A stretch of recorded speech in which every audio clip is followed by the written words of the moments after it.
సహచర మంత్రివర్గ సభ్యులు గౌరవనీయులు శ్రీ అచ్చెన్నాయుడు గారు, గౌరవ పార్లమెంట్ సభ్యులు లావు కృష్ణదేవరాయలు గారు, రంగా గారి మనోడైనటువంటి NG Ranga trust member Ramineni Krishnababu గారు, కిషోర్ బాబు గారు, ఇంకొక రంగా గారి కుటుంబ సభ్యులు ఎన్జి రంగా ట్రస్ట్ మెంబర్ లింగం కృష్ణశంకర్ గారు, ఫార్మర్ ప్రోగ్రెసివ్ ఫార్మర్ రామకృష్ణ గారు, ఇంకో పక్క సీనియర్ సైంటిస్ట్ కుర్రా శ్రీనివాసరావు గారు, వేదిక పైన గౌరవ శాసనసభ్యులు తాడికొండ శ్రవణ్ కుమార్ గారు, అదే మరి రామాంజలి గారు, అదే మరిగా మిగిలిన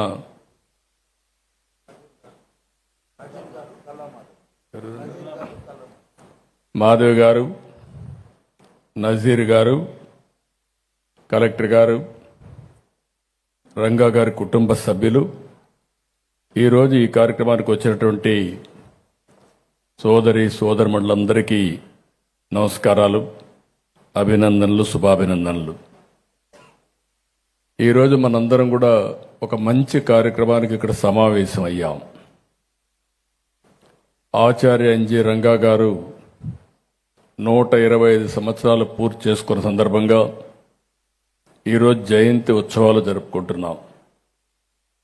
అదేవిధంగా ఈరోజు మనం ఆలోచిస్తే వందే మాతరం గీతాన్ని రచించిన రోజు, ఈ రోజుటికి 150 సంవత్సరాలు అవుతుంది. అది కూడా నవంబర్ 7వ తారీఖున ఆ గీతాన్ని ఆయన ఆ రోజు ఆలపించారు. అదే సమయంలో ఎన్జి రంగారావు కూడా అదే రోజున పుట్టారు. ఈ రెండు కోయిన్సిడెన్స్ అయినా ఇది ఒక చరిత్ర అని చెప్పి మరొకసారి మీ అందరికీ తెలియజేస్తున్న ఒక హిస్టరీ ఇది. ఎందుకంటే మనం 1875 నవంబర్ 7వ తారీఖున వందే మాతరం రాయడం, అక్కడి నుంచి జాతి ఉద్యమం కోసం, స్వాతంత్ర పోరాటం కోసం ముందుకు పోయే పరిస్థితి వచ్చింది. అదే సమయంలో 1900లో ఇదే రోజు నవంబర్ 7వ తారీఖున రంగా గారు పుట్టారు. ఈయన కూడా స్వాతంత్ర పోరాటంలో పోరాడి, ఈరోజు ఏదైనా స్వాతంత్ర పోరాట యోధుల గురించి మాట్లాడుకుంటే అందులో అగ్రస్థానంలో ఎన్జి రంగా గారు ఉంటారని చెప్పి మరొకసారి మీ అందరికీ విజ్ఞప్తి చేసుకుంటున్నాను. ఆయన బాగా చదువుకున్నాడు. ఆంధ్ర క్రిస్టియన్ కాలేజ్ దగ్గర నుంచి ఆక్స్ఫోర్డ్ వరకు చదువుకున్నారు. ఆర్థిక శాస్త్రంలో పట్టా తీసుకుని ఆర్థిక శాస్త్ర ప్రొఫెసర్గా ఆయన రాణించారు. కానీ ఆ రోజు ఉద్యోగం చేయాలంటే బ్రహ్మాండంగా చేసుకుండొచ్చు, కానీ గాంధీజీ పిలుపు అందుకుని ఆయన స్ఫూర్తిగా తీసుకుని 1929 సంవత్సరాల్లో సహాయ నిరాకరణ ఉద్యమంలో అడుగుపెట్టాడు. 1930లో సెంట్రల్ అసెంబ్లీలో ప్రవేశించి దేశం గురించి బలమైన వాదనలు వినిపించారు. సైమన్ కమిషన్కి వ్యతిరేకంగా పోరాడారు. రౌండ్ టేబుల్ సమావేశంలో పాల్గొని రైతు సమస్యల గురించి బ్రిటిష్ పాలకులకు వినిపించే విధంగా, తెలిసే విధంగా అనేక సందర్భాల్లో పోరాటాలు చేశారు. క్విట్ ఇండియా ఉద్యమం, ఆ సమయంలో జైలు జీవితాన్ని గడిపిన త్యాగమూర్తి ఎన్జి రంగా గారు. చిన్నప్పటి నుంచి వ్యవసాయ కుటుంబంలో పుట్టారు. రైతులంటే ఎంతో ఇష్టం. 1933 అంటే 33 ఏళ్లలోనే ఎన్జి రంగా గారు ఆంధ్ర రైతాంగ ఉద్యమాన్ని ముందు నడిపించారు. వెంకటగిరి జమీందారు అణిచివేతకు వ్యతిరేకంగా రైతులకు అండగా పోరాడారు. ఇంకొక పక్కన 1934లో నిడుబ్రోల్లో దేశంలోనే మొట్టమొదటిసారిగా రైతులకు శిక్షణా పాఠశాలలు పెట్టి నిర్వహించిన వ్యక్తి. 1936 అఖిల భారత కిసాన్ సభ స్థాపించి దేశవ్యాప్తంగా తిరిగారు. అనేక మీటింగ్లు పెట్టారు. రైతు ఉద్యమాల్లో ఆ రోజుట్లోనే ఒక పక్క దేశం కోసం స్వాతంత్ర సమరంలో పోరాడారు. అదే మరి రైతు ఉద్యమాల్లో రైతుల కోసం ఎనలేని సేవలందించారు. ఆయన ఎప్పుడు కూడా రైతుల హక్కుల కోసం, వ్యక్తిగత స్వేచ్ఛ కోసం ఎన్నో పోరాటాలు చేశారు. రైతు భూములను ప్రభుత్వం సామూహికంగా ఆస్తుల్ని మార్చే కుట్రల్ని 1959 నాగ్పూర్ తీర్మానం ద్వారా రంగా గారు గట్టిగా వ్యతిరేకించారు. 1971 ప్రజాస్వామ్య బలగాలను ఏకం చేసే ప్రయత్నంలో ప్రధాన పాత్ర పోషించారు. ఆయన జీవితంలో కీలక ఘట్టం 1964 17వ రాజ్యాంగ సవరణకు వ్యతిరేకంగా పార్లమెంట్లో ప్రసంగించి రైతు భూమిని కట్టడి చేసే చట్టాన్ని ఆపారు. అది ఒక చరిత్ర. అదే సమయంలో మీరు ఒకసారి చూస్తే సాక్షాత్తు ఆనాటి నెహ్రూ ప్రధానమంత్రిగా ఉండి ఈయన ఒత్తిడికి తలవొగ్గారు. రంగాజీ, పార్లమెంట్లో ఉన్నంతకాలం భారత రైతు ధైర్యంగా నిద్రపోవచ్చు, అది మీ ఒక్కరికే సాధ్యమని చెప్పిన వ్యక్తి ఎన్జి రంగా గారు. ఎన్జి రంగా గారి జీవితం ఒక పోరాటమే కాదు, ఆయనలో ఒక రచయిత, శాస్త్రవేత్త, తత్వవేత్త ఉన్నారు. అందుకే ఆయన 65 పుస్తకాలు రాశారు. ఇంగ్లీష్లో 15 తెలుగులో రచనలు చేశారు. ప్రపంచ రాజ్యాంగ రూపకల్పన ఉద్యమంలో పాల్గొని వరల్డ్ కాన్స్టిట్యూంట్ అసెంబ్లీ ప్రక్రియలో సంతకం చేశారు. ఎన్జి రంగా పోరాటాలకు, సేవలకు ఎన్నో అవార్డులు వచ్చాయి. పద్మ విభూషణ అవార్డు వచ్చింది. ఆ రోజు ఇవన్నీ చూసిన తర్వాత నేను ముఖ్యమంత్రి అయిన మొదట్లో హైదరాబాద్ అగ్రికల్చర్ యూనివర్సిటీ ఉంటే ఆ యూనివర్సిటీకి ఎన్జి రంగా గారి పేరు పెట్టి ఆ యూనివర్సిటీ ముందుకు తీసుకుపోయాను. ఆ తర్వాత రాష్ట్రం విడిపోయిన తర్వాత కొత్త రాష్ట్రం వస్తే ఎన్జి రంగా గారి యూనివర్సిటీ పేరు మార్చారు. అప్పుడు నేను ఆలోచించి ఇది సెంట్రల్ గవర్నమెంట్ శాంక్షన్ చేస్తే ఇక్కడ యూనివర్సిటీ పెట్టి మళ్ళీ రంగా గారి పేరు పెట్టింది ఆ రోజున్న ప్రభుత్వం, తెలుగుదేశం ప్రభుత్వం అని చెప్పి కూడా నేను మీకు తెలియజేస్తున్నా. ఇది ఎందుకు చేశామంటే ఇవన్నీ కూడా ఒక నాయకుడికి మనం ఇవ్వాల్సిన గౌరవం, ఒక భావితరాలకు ఒక స్ఫూర్తినిచ్చే విధంగా మనం ముందుకు పోవాల్సిన అవసరం ఉంది. ఈరోజు ఆయన్ని చూస్తే 50 సంవత్సరాలు సుదీర్ఘంగా, అంటే గిన్నెస్ రికార్డులు కూడా ఎక్కారు. ఏకైక పార్లమెంటు మెంబర్, జీవిత కాలంలో 50 సంవత్సరాలు పార్లమెంటు మెంబర్గా ఉన్న వ్యక్తి ఎన్జి రంగా గారు. ఆయన సుదీర్ఘ రాజకీయ జీవితంలో ఎలాంటి ఆరోపణలు లేవు. ఇంకొక పక్కన పదవులు కూడా కోరుకోలేదు. తెనాలి, చిత్తూరు, శ్రీకాకుళం, గుంటూరు ఎక్కడి నుంచి పోటీ చేసినా, ఏ పార్టీలో పోటీ చేసినా గెలుపు ఎన్జి రంగా గారిది అయిందంటే అది ప్రజానాయకుడి యొక్క గొప్పతనమని మరొక్కసారి మీ అందరికీ విజ్ఞప్తి చేస్తున్నాను. అందుకే 1995లో రంగా గారు మనకందరికీ దూరం అయ్యారు. నాకు కూడా కొంత అనుబంధం ఉంది.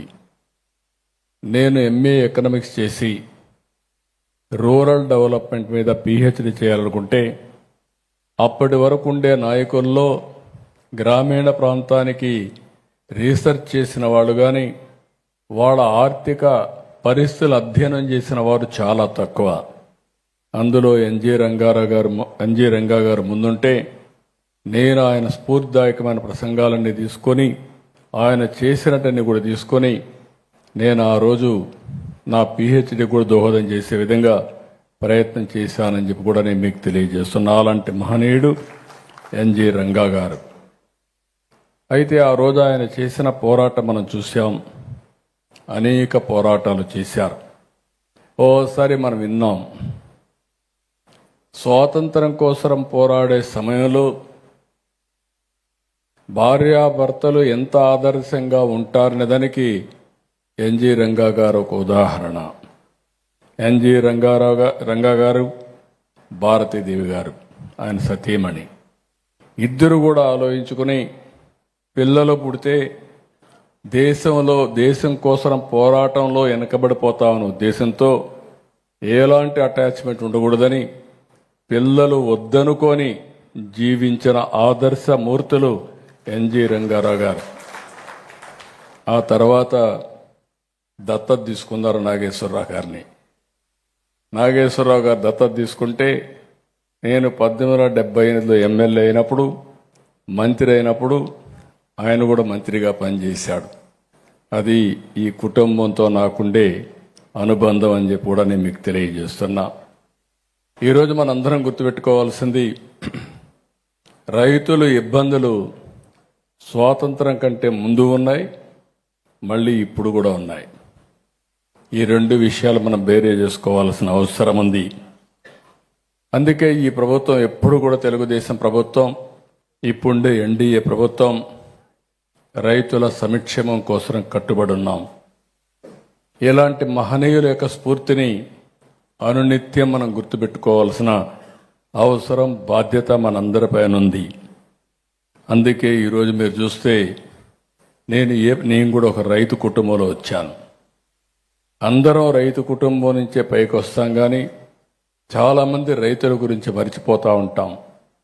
అట్లా కాకుండా అందుకే నేను ఒక మాట అన్నాను, రైతులకు తెలివితేటలు లేక కాదు, అయితే రైతులు ఎల్లప్పుడూ కూడా వేరే వాళ్లకు తిండి పెట్టాలని ఓసారి చదువు కూడా మానేసి భూమిపైన ఆధారపడి దేశానికి తిండి పెట్టే ఏకైక వ్యక్తి రైతు అని చెప్పి కూడా నేను మీకు తెలియజేస్తున్నా. అయితే ఈరోజు నేను ముఖ్యమంత్రిగా ఉన్నప్పుడు చూశాను, నేను ఆ రోజు ఒకే మాట చెప్పాను, రైతులంతా కూడా వ్యవసాయం చేయాలి, అదే సమయంలో రైతు పిల్లలు కూడా తక్కువైన వాళ్ళు కాదు, వాళ్ళని చదివిస్తే ప్రపంచాన్ని శాసించే శక్తి ఉంది, తెలివితేటలున్నాయని నిరూపించడం కోసం ఐటీని ప్రోత్సహించి రైతులు, రైతు కూలీల్ని, వాళ్ళ పిల్లల్ని బాగా చదివించమని ప్రోత్సహించాను. ఆధునిక యుగంలో, నాగరిక ప్రపంచంలో, టెక్నాలజీ ఏజ్లో మనం అందరం దీన్ని అందిపుచ్చుకోవాల్సిన అవసరం ఉందని చేస్తే ఈరోజు ఏ ఊరికి వెళ్ళినా ఆ ఊర్లో సగం మంది ఐటీ చదువుకొని ప్రపంచం మొత్తం వెళ్ళారు. 25 సంవత్సరాల సమయం, 25 సంవత్సరాల సమయంలో మీరు చూస్తే ప్రపంచంలో ఆ దేశంలో ఉండే వాళ్ళకంటే ఎక్కువ ఆదాయాన్ని సంపాదించే ఏకైక వ్యక్తులు తెలుగు రాష్ట్రాల నుంచి వచ్చినటువంటి రైతు పిల్లలు, రైతు కూలీల పిల్లలని చెప్పి కూడా నేను మీకు తెలియజేస్తున్నా. అయితే ఈరోజు మనందరం గుర్తుపెట్టుకోవాల్సింది, మన రాష్ట్రంలో, మన దేశంలో ఇంకా రైతు సమస్యలు ఉన్నాయి. ఈ విషయం అందరం గుర్తుపెట్టుకోవాల్సిన అవసరం ఉంది. అదే సమయంలో ఇలాంటి ఒక స్ఫూర్తినిచ్చే మీటింగ్ నుంచి రైతులందరికీ కూడా విజ్ఞప్తి చేస్తున్నాం. ఈరోజు రైతులందరూ టెక్నాలజీ అందిపుచ్చుకోవాలి. వ్యవసాయ ఖర్చులు గణనీయంగా పెరిగిపోయినాయి. అందుకే ఎన్జి రంగా ట్రస్ట్ కూడా పెద్ద ఎత్తున ఖర్చులు తగ్గించి రైతుల ఆదాయాన్ని పెంచడానికి ఏమేం చేయాలనో వాళ్ళు కూడా ప్రయత్నం చేస్తున్నారు. ఇంకొక పక్కన యూనివర్సిటీస్ కానీ ఇవన్నీ ఉన్నాయి, వీళ్ళు కూడా చాలా పెద్ద ఎత్తున రీసెర్చ్ చేయాల్సిన అవసరం ఉంది. అందుకే ఈరోజు రైతును అన్ని విధాలా బాగు చేయడం కోసం ఈ ప్రభుత్వం పనిచేస్తున్నాం. వ్యవసాయానికి పెద్దపీట వేసాం.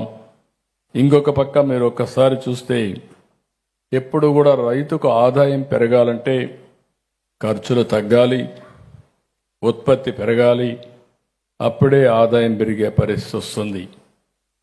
అందుకే మొన్న కూడా మీరు చూస్తే ఎప్పుడు తెలుగుదేశం పార్టీ అధికారం ఉన్నా రైతు సంక్షేమం కోసం పనిచేస్తున్నాం. ఎప్పుడు కూడా తలసరి ఆదాయం కానీ, ఇంకొక పక్కన ఏదైతే అగ్రికల్చర్ జిఎస్టిపి కాంట్రిబ్యూషన్ ఎప్పుడూ తెలుగుదేశం వస్తే ఎక్కువగా ఉంటుంది. ఈ సంవత్సరం మీరు చూస్తే 14-19 5 ఏళ్లు వ్యవసాయ రంగం జీఎస్టీపీలో 16.6% పెరిగింది క్యుములేటివ్గా 5 ఏళ్లు చూస్తే. ఆ తర్వాత అది 10%కు తగ్గిపోయే పరిస్థితి వచ్చింది.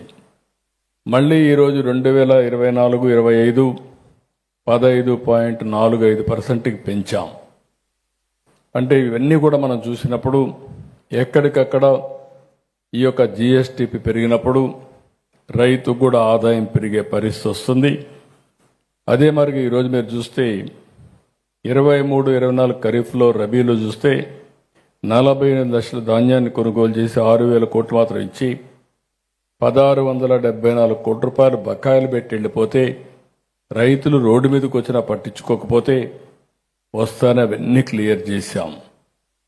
24-25లో 55,79,000 టన్నుల ధాన్యాన్ని 12,857 కోట్లు కొని దగ్గర మీరు చూస్తే రైతులందరూ కూడా 8 లక్షల మందికి రైతులకి 24 గంటలు డబ్బులు పే చేశాం.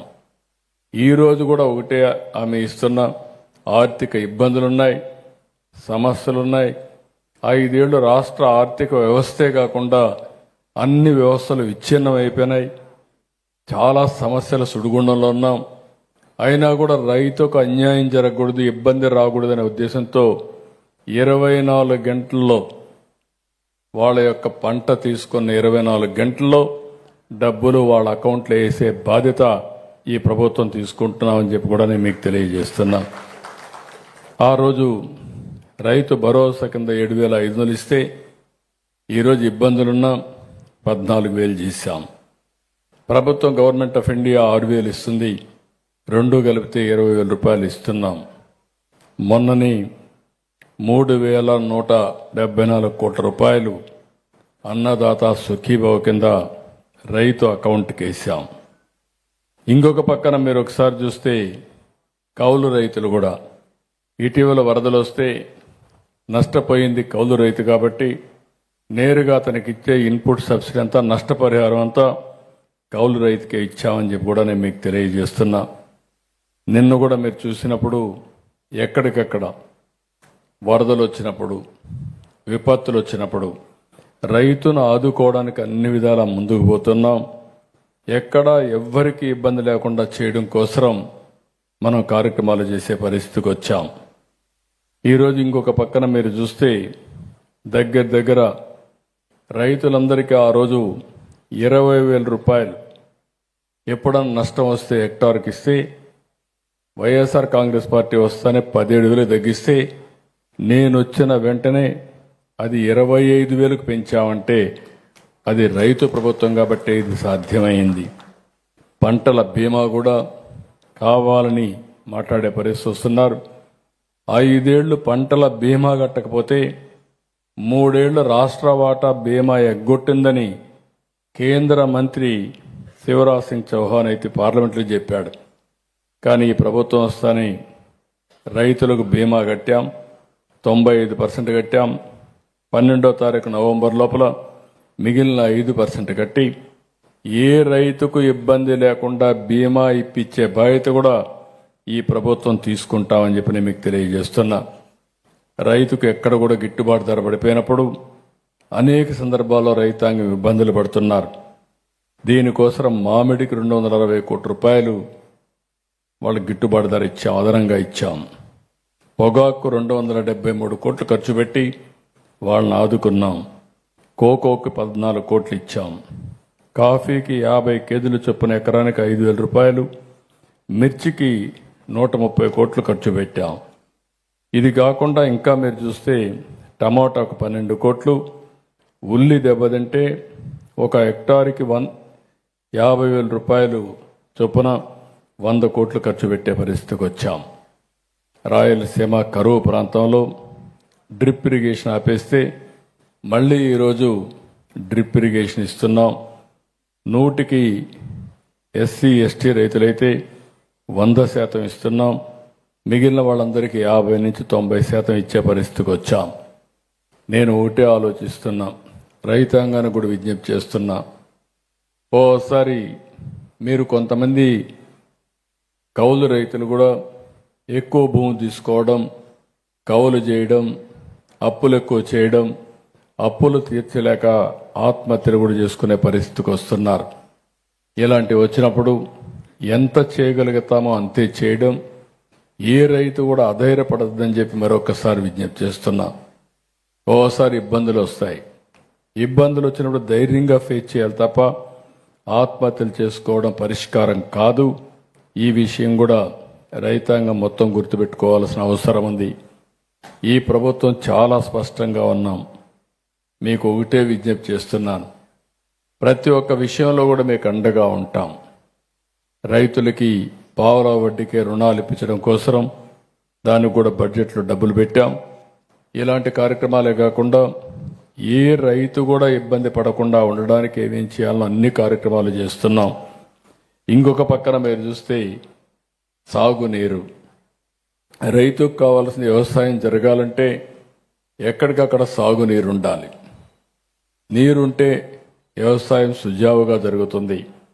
అందుకని ఈ సంవత్సరం నాకు చూసినప్పుడు ఈ ప్రభుత్వం తీసుకున్న అన్ని జాగ్రత్తల వల్ల మైన్ ఇరిగేషన్ ట్యాంకులు కానీ, మీడియం ఇరిగేషన్ ట్యాంకులు కానీ, అదే మరిగా మేజర్ ఇరిగేషన్ రిజర్వాయర్స్ కానీ అన్నిట్లో నీళ్లు పెట్టే పరిస్థితికి వచ్చాం. 95% ట్యాంకుల్లో రిజర్వాయర్లు నీళ్లున్నాయంటే దగ్గర దగ్గర 1100 టీఎంసీ నీళ్లు మనం జలాశయాల్లో పెట్టుకోవాల్సి వస్తే దగ్గర దగ్గర 1000 టీఎంసీ నీళ్లు జలాశయాల్లో ఉన్నాయంటే అది తెలుగుదేశం ప్రభుత్వం, ఎన్డీఏ ప్రభుత్వం తీసుకున్న జాగ్రత్త, చొరవ అని చెప్పి కూడా నేను మీకు తెలియజేస్తున్నా. ఒకప్పుడు రిజర్వాయర్ అన్నీ కూడా ప్రమాదంలో ఉండేటివి. కనీసం గేట్లు కూడా మెయింటైన్ చేయలేని పరిస్థితికి వచ్చారు. ఈరోజు ఎక్కడ చూసినా ఏ ప్రాజెక్టుకు కూడా డబ్బులు ఖర్చు పెట్టి ముందు జాగ్రత్తగా మెయింటైన్ చేస్తున్నాం. నేను ఒకటే ఆలోచిస్తున్నాను, రాష్ట్రానికి ఒకప్పుడు 2 సమస్యలు ఎక్కువ ఉండేటివి. నేను కూడా సుదీర్ఘ రాజకీయాలు నేను చూశాను. రాయలసీమ మొత్తం ఎక్కడికక్కడ కరువు, ఓసారి నీళ్లు లేకుండా కనీసం తాగడానికి నీళ్లుండవు. 10 సంవత్సరాలు పంటేస్తే 8 సంవత్సరాలు ఎండిపోయే పరిస్థితి. అలాంటిది ఈరోజు ఎన్టీ రామారావు గారి స్ఫూర్తితో అన్ని రిజర్వాయర్లు పూర్తి చేయగలిగాం. రాయలసీమలో మొత్తం ఒక చరిత్ర రాయడానికి శ్రీకారం చుట్టిన పార్టీ ఈ తెలుగుదేశం పార్టీ అని చెప్పి కూడా నేను మీకు తెలియజేస్తున్నా. నేను ఒకటే నా జీవితంలో ఆలోచిస్తున్నాను, ఈ రాష్ట్రంలో ఒక సమస్య కరువుని శాశ్వతంగా నివారించడానికి కార్యక్రమాలు చేపట్టాం. అది సమర్థవంతంగా చేయగలుగుతాం. రెండో పక్కన తుఫాన్లు కూడా వస్తూ ఉంటాయి. రైతు నష్టపోయేది రెంట్తో నష్టపోతున్నారు.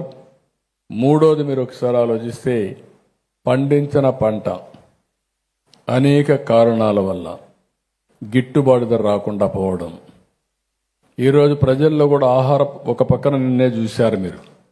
మన రాష్ట్రంలో తుఫాన్ వస్తే ఆ తుఫాన్ అయితే రాష్ట్రాన్ని అతలాకుతలం చేసే పరిస్థితి వస్తే దాని నుంచి ఏ విధంగా బయటపడాలని ఆలోచించినప్పుడు టెక్నాలజీని పర్ఫెక్ట్ చేసి ప్రాణ నష్టాన్ని పూర్తిగా తగ్గించగలిగాం. ఇంత పెద్ద తుఫాన్ వస్తే 2 చనిపోయారంటే అది కూడా మేము ఎన్ని చెప్పినా వినకుండా తెల్లవారితో నిద్రలేసి మామూలుగా వాళ్ళు చేసే మార్నింగ్ కాల్స్ కోసం బయటపోవడం. ఇంకొక అతను ఎన్ని చెప్పినా వినకుండా సముద్రంలో ఒక చిన్న బోట్ ఉంటే దాన్ని బయట దగ్గర తెచ్చుకోవాలని చెప్పవడం. వీళ్ళిద్దరూ చనిపోయే పరిస్థితి వచ్చింది. వాళ్ళు కూడా చనిపోకూడదనేది నా కోరిక. అదే సమయంలో చాలా వరకు రిజర్వాయర్స్ అన్ని మేనేజ్ చేశాం. ఎంత వర్షం పడుతుందో చూసాం. ఫ్లడ్ మేనేజ్మెంట్ చేశాం. ఇంటింటికి అలర్ట్ చేశాం. ప్రతి ఒక్కరి ఇంటికి వెళ్ళి జాగ్రత్తలు చెప్పాం. దీనివల్ల కొంతవరకు ఆస్తి నష్టాన్ని, పూర్తిగా ప్రాణ నష్టాన్ని కాపాడింది ఈ ప్రభుత్వం అని చెప్పి కూడా నేను మీకు తెలియజేస్తున్న. భవిష్యత్తులో కూడా ఇదే విధంగా ముందుకు పోతాం. అదే సమయంలో మన రైతాంగానికి అందరికి పిలిపిస్తున్నా. ఎంతోమంది త్యాగాలు చేశారు. ఎంతోమంది నాయకులు రైతుల కోసం పనిచేశారు. ఈరోజు ప్రపంచం మొత్తం ఆహారపు అలవాట్లు కూడా మారిపోయినాయి.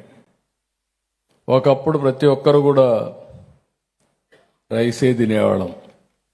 ఒకప్పుడు ఎన్టీ రామారావు గారు తెలుగుదేశం పార్టీ పెట్టక మునుపు రాయలసీమలో రైస్ కూడా తినేది వాళ్ళు కాదు.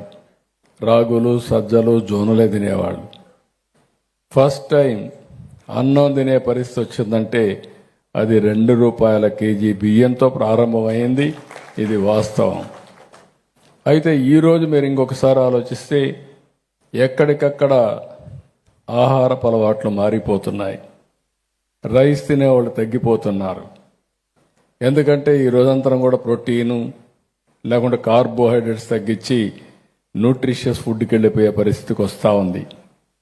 అందుకే రాష్ట్రంలో కూడా రైతాంగం మారాల్సిన అవసరం ఉంది. ఆ మార్పు కోసమే రాయలసీమని ఒక హార్టికల్చర్ హబ్గా, కోస్టల్ ఆంధ్రప్రదేశ్ని ఒక అక్వాకల్చర్ హబ్గా, వాణిజ్య పంటలకు ఎక్కువ ప్రాధాన్యత ఇచ్చి ప్రపంచంలో మారిన ఆహారపు అలవాట్ల ప్రకారం మనం కూడా పంటల మార్పిడి చేసుకోవాల్సిన అవసరం ఉంది. ఇంకొక పక్కన మనం ఒకసారి ఆలోచిస్తే మనం పండించిన పంటలు కొన్ని దేశాలు దిగుమతి చేసుకోవడానికి కూడా ఇష్టపడడం లేదు. దానికి కూడా కారణం ఉంది. మనం ఎక్కువ ఎరువు వేస్తున్నాం. ఇంకొక పక్క క్రిమి సంహారక మందులు ఎక్కువ కొడుతున్నాం. ఈ రెంటి వల్ల ఆ దేశాల్లో టెస్టులు వచ్చేసాయి. ఒకప్పుడు టెస్ట్ చేయడానికి అవకాశం లేదు కాబట్టి తినేసేవాళ్ళు, కానీ ఇప్పుడు టెస్టులు వచ్చిన తర్వాత రిజెక్ట్ చేస్తున్నారు. మీరందరూ గుర్తుపెట్టుకోవాలి, ఇటీవల పంజాబ్, ఒకప్పుడు ఆంధ్ర, పంజాబ్ 2 రాష్ట్రాలు దేశానికి అన్నపూర్ణ. తిండి కావాలంటే ఈ రాష్ట్రాల నుంచి బియ్యం రావాలి, అప్పుడే మనం అందరం కూడా అన్నం తినేవాళ్ళం. అలాంటిది ఈరోజు పంజాబ్లో ఒక ట్రైన్ ప్రతిరోజు ఒక 2 ట్రైన్లు ఢిల్లీకి వెళ్తాయి. ఢిల్లీకి ఎందుకు వెళ్తాయంటే క్యాన్సర్ పేషెంట్లు తీసుకొని ఢిల్లీకి ట్రీట్మెంట్ తీసుకుపోయే పరిస్థితికి వచ్చింది. అంటే మనం పండించే పంట ఎంత ప్రమాదమో మనం గుర్తుపెట్టుకోవాల్సిన అవసరం ఉంది. అందుకే నేను 15-16 ప్రాంతంలోనే నేచురల్ ఫార్మింగ్కి, ప్రకృతి సేద్యానికి ముందుకు పోయాం. మంచి ఫలితాలు వస్తున్నాయి. ఈరోజు ప్రపంచంలోనే నేచురల్ ఫార్మింగ్ ఎక్కువ పండించే రాష్ట్రం ఆంధ్రప్రదేశ్ రాష్ట్రం. అలాంటి రాష్ట్రంలో మీరు మళ్ళీ ఒకటేసారి చెప్తున్నా, దానికి అగ్రిటెక్ను కూడా జోడిస్తాం. ఇప్పుడు డ్రోన్స్ వచ్చాయి. డ్రోన్స్ వల్ల మీరు ఒకసారి చూస్తే అవసరమైతేనే ఈ యొక్క పురుగు మందు వాడతాం, అవసరం లేకపోతే వాడాల్సిన అవసరం లేదు. ఇంతవరకు రైతులందరూ ఒకటే గుర్తుపెట్టుకోవాలి, ఎవరైతే పెస్టిసైడ్స్ పెట్టుకున్న షాప్ వాళ్ళు చెప్తే ఎన్నిసార్లు కొట్టాలనో కొట్టే పరిస్థితిలో ఉన్నాం. పురుగు ఉందా లేదా చూడంగానే అలవాటు ప్రకారం 4-5 సార్లు 5-6 సార్లు కొట్టే పరిస్థితికి వస్తూ ఉంది. ఇవన్నీ కూడా మనలో చైతన్యం రావాలి. టెక్నాలజీ వచ్చింది. అందుకనే ఈరోజు డ్రోన్స్ కూడా నేను వినియోగించడం కోసం ఎక్కడికక్కడ డ్రోన్ పంపించి ఎప్పటికప్పుడు పెస్ట్ ఉంటేనే అక్కడ పెస్టిసైడ్ సప్లై చేస్తాం. ఇంకొక పక్క ఒక సెల్ ఫోన్ తీసుకొని పొలంలో చూసుకుంటే మన పొలంలో పురుగు పట్టిందంటే నేరుగా మెసేజ్ పెడితే డ్రోన్ వచ్చి చూసి కన్ఫర్మ్ చేసుకొని ఎక్కడ పురుగు ఉంటే అక్కడే మందు కొట్టే ఏర్పాట్లు చేసేదానికి శ్రీకారం చుడుతున్నాం. ఇంకొక పక్క మనిషి ఆరోగ్యానికి మన శరీరం చాలా ముఖ్యం. అందుకే మనం ఎప్పటికప్పుడు టెస్టులు చేసుకుంటూ ఉంటాం. మన యొక్క దీంట్లో బాడీలోని జెనెటిక్ ప్రాబ్లమ్స్ ఉన్నాయా, డెఫిషియన్సీస్ ఉన్నాయా, లేకుంటే బ్లడ్ టెస్ట్ చేసుకుంటే ఎలాంటి సమస్యలు ఉన్నాయి, అవన్నీ చేసుకొని ఎట్లా కరెక్ట్ చేసుకోవాలో చేసుకుంటూ ఉంటాం. అదేవిధంగా భూమిలో కూడా మీరు ఒకసారి ఆలోచిస్తే ఏదైనా కానీ మైక్రో న్యూట్రియంట్స్ లేనప్పుడు ఆ భూమికి మైక్రో న్యూట్రియంట్స్ వేయడం పోయి మనం ఏం చేస్తున్నట్టు ఎరువులు వాడుతున్నాం, మనం కెమికల్ ఫెర్టిలైజర్స్ వాడుతున్నాం. కెమికల్ ఫెర్టిలైజర్స్ ఏదైనా మన బాడీలో కూడా ఏదైనా ఇబ్బంది వస్తే స్టీరాయిడ్ ఇస్తే ఆ స్టీరాయిడ్ వల్ల స్టిమ్యులేషన్ వస్తుంది తప్ప ఫలితం ఉండదు, నెగిటివ్ ఇంపాక్ట్ ఉంటుంది. అదే మరిగా పొలాల్లో కూడా కెమికల్ ఫెర్టిలైజర్స్ ఉపయోగించినప్పుడు ఇదే ఫలితాలు ఉంటాయి తప్ప భూసారం పెరగదని చెప్పి కూడా నేను మీకు తెలియజేసుకుంటున్నాను. ఇలాంటివన్నీ కూడా మనకు చాలా సమస్యలు ఉంటాయి. అందుకే నేను ఒకటే చెప్తున్నా, ఈరోజు ఇలాంటి సమావేశాలు అవసరం. ఈరోజు ఎన్జి రంగా గారు ఒక స్ఫూర్తి ప్రదాత. ఎవ్వరూ పెట్టనప్పుడే గ్రామాల్లో గ్రామ సభలు పెట్టి చిన్న చిన్న మీటింగ్లు పెట్టి ప్రజా చైతన్యం తీసుకొచ్చిన వ్యక్తి ఎన్జి రంగా గారు అని చెప్పి కూడా నేను మీకు తెలియజేస్తున్నా. దేశంలో రైతుల కోసం పోరాడిన వాళ్ళు చాలా తక్కువ. ఆ విధంగా పోరాటం చేసిన వారిలో అగ్రస్థానంలో ఎన్జి రంగా గారు ఉన్నారని చెప్పి కూడా నేను మీకు తెలియజేసుకుంటున్నాను. ఈరోజు ఇక్కడుండే ట్రస్ట్ కూడా నేను ఇప్పుడే కుటుంబ సభ్యులతో మాట్లాడినప్పుడు వారు ఒకటే మాట్లాడుతున్నారు. కిషోర్ కుమార్ గారు ఆయన వేరే విధంగా సంపాదించిన డబ్బులు రంగా గారి స్ఫూర్తితో ఇక్కడ ఖర్చు పెట్టే పరిస్థితికి వచ్చారు. ఇది ఉదాత్తమైన కార్యక్రమం అని చెప్పి నేను మీకు తెలియజేసుకుంటూ వారి కుటుంబ సభ్యుల్ని మనస్ఫూర్తిగా అభినందిస్తున్నా. 125 సంవత్సరాల తర్వాత కూడా మరిచిపోకుండా ఆయన వారసత్వాన్ని కాపాడుకోసం మళ్ళా రైతుల పట్ల పక్షపాతిగా ఉండడానికి మీ కుటుంబం పనిచేస్తూ ఉంది. అలాంటి కుటుంబాన్ని మరొక్కసారి మనస్ఫూర్తిగా అభినందిస్తూ ఈరోజు ఈ యొక్క కార్యక్రమానికి వచ్చిన మిమ్మల్ని అందరినీ కూడా మరొక్కసారి విజ్ఞప్తి చేస్తున్నా. వందే మాత్రం ఏ విధంగా అయితే మనకు ముఖ్యమో అదేవిధంగా ఎన్జి రంగా గారు చెప్పిన మాటలు కూడా చాలా ముఖ్యం. ఆయన ఒక మాట చెప్పాడు, రైతు గౌరవం దేశ గౌరవం, రైతు అభివృద్ధి దేశాభివృద్ధి. ఆ రోజు చెప్పిన ఆ మాట శాశ్వతంగా గుర్తుంటుంది. ప్రతి ఒక్కరు కూడా దీన్ని గుర్తుపెట్టుకుని మన వంతు బాధ్యతగా మనం పనిచేయాల్సిన అవసరం అని చెప్పి తెలియజేసుకుంటూ మరొకసారి ఎన్జి రంగా గారికి నా నివాళులర్పిస్తూ మనందరం కూడా ఆయన చూపించిన దారిలో నడుస్తామని చెప్పి మరొకసారి హామీ ఇస్తూ అందరికీ నమస్కారాలు. జై హింద్, జై హింద్.